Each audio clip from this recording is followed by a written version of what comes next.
Hey everybody, welcome back. Glad to see you. So we've been talking about blues, different blues progressions, and we talked about moving forward and giving you some soloing ideas for in the blues. And we've been talking about kind of controlling the C7th scale, up and down the neck, and we've gotten up to, the second position. One of my videos has, the scale using all 7 notes of C7, which has the B flat in it.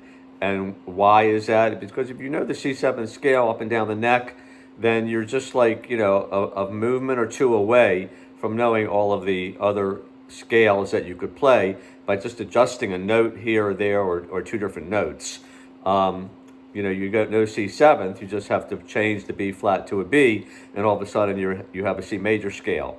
You actually, if you're playing the third and you're playing E flat, then all of a sudden you've got minor 7. And so if you're doing, say, C7, and then the chord is going to be maybe a flat 9 or a sharp 5, you'll know, because you know the degrees of the scale that we've talked about a lot of times, that every scale has a degree, C, B, C.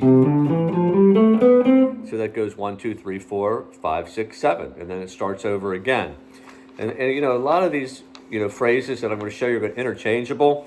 Like I'm talking about C7, but also some of them will work with G minor. Okay, I'm not going to get into the theory right now, but there's just a lot of different relationships that you can utilize, different chords that will work as substitutes, and also you can utilize different lines and different solo phrases that will work based on that chord and just the note that you're starting on. So anyway, these are going to be different phrases that are kind of interchangeable with G minor 7th and C7th, but C7 is the scale that we're going to be continuing to talk about all the way up the neck, so you know how to play that. And it's also called the Mixolydian scale. So this is the first scale. I'm sorry, the first phrase that you can do that is a blues scale. Okay, and we're going to be here pretty much just staying in that first position. And if you remember, when I gave you the full scale, it started here. When you're G, went up G, A to B flat, and then it went to D, C, and then we got back to G. So we were going.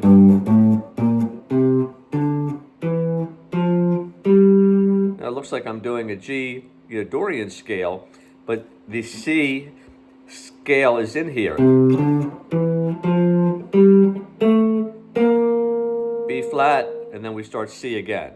So the whole pattern for controlling C7 in this third position is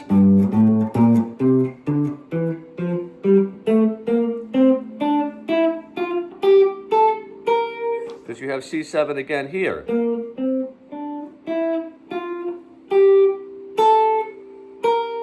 There's your B flat, and then you would go up here to C to start it again.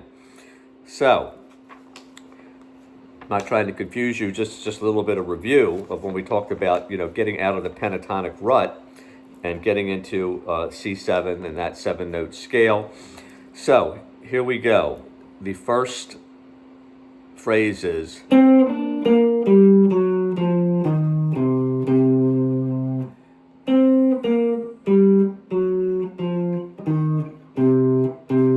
I'm doing 2 triplets and then 2 quarter notes, okay?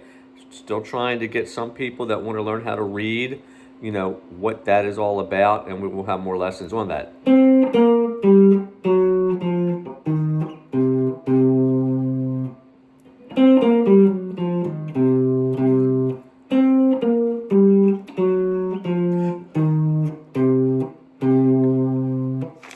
So that's the first phrase, okay? The next one is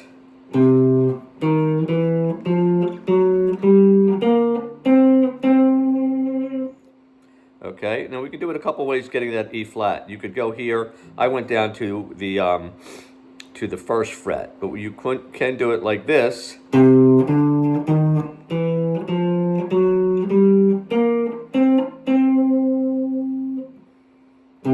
like going down a little bit. And again, after the C, I'm doing triplets again.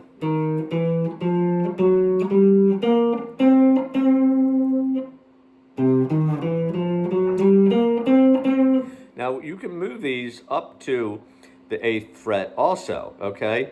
But we're trying to get you out of that always thinking if you're playing in C and you're doing 1, 4, 5 or whatever, that you always got to start up with that C that's on the 1st fret, okay? We're trying to get you away from that a little bit, but these lines can be done several places, you know, all over the neck, you know, if you want to like figure them all out. So up here with the first one would be, where are we? Okay, it would be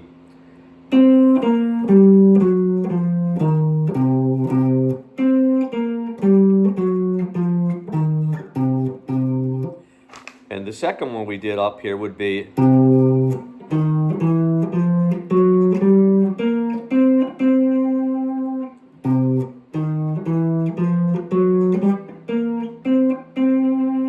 back down here on the 3rd fret.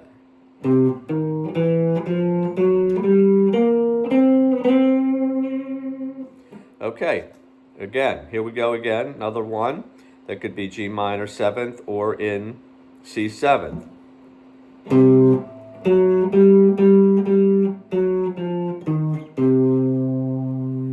See, we're getting that E flat in there, so that kind of really going to make the C 7th be the minor 7, okay? But that that E flat, if you look at the G scale,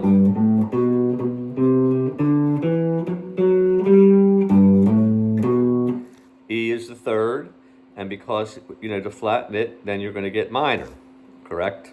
Okay, correct. So, again,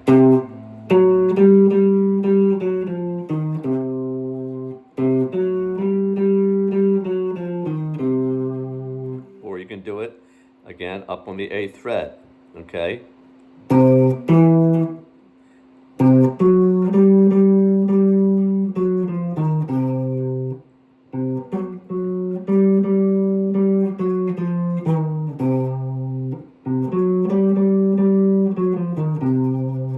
Now I'm starting with an 8th note, and we're doing basically 16th notes because it is supposed to be a little faster thing. This is all done in like one measure. So if we were really reading it, you know, from you know, playing it, reading music,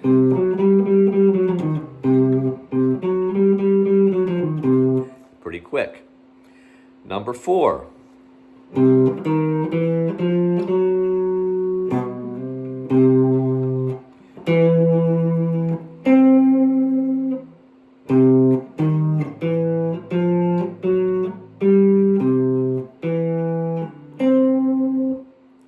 Now the first 4 notes after the C is supposed to be really quick, like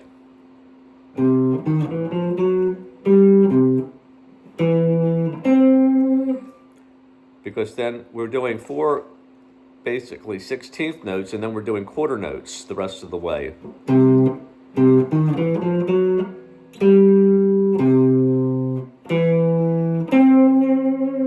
if we want to do it up here, it would be, where am I?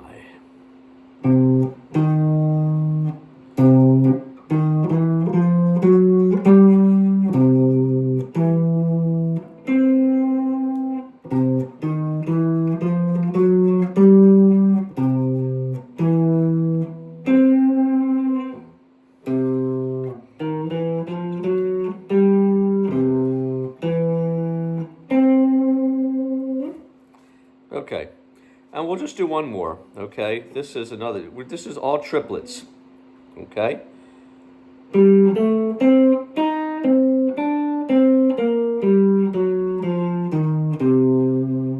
All right, the first triplet is so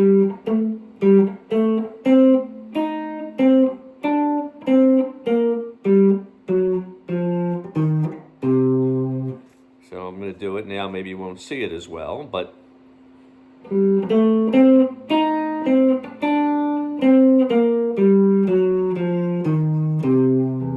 And if you want to do it up here,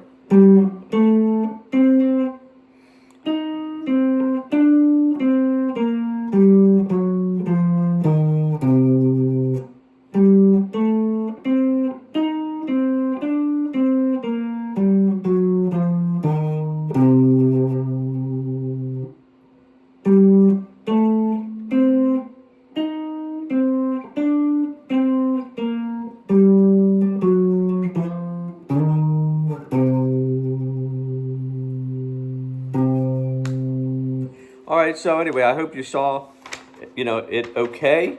Kind of maybe wasn't looking at what I'm videoing completely the whole time as I moved up the neck, so maybe it wasn't as clear as it should be. But these are some lines you can start working on. So people say, what do? I don't know what to solo.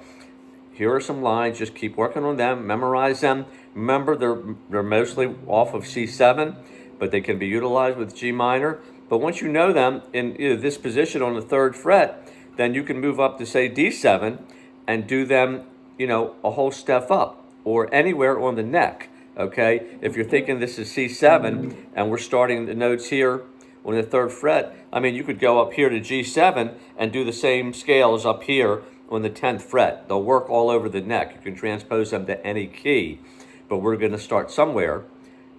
Enjoy the lesson. We'll be back with a new one tomorrow. Take care. Bye.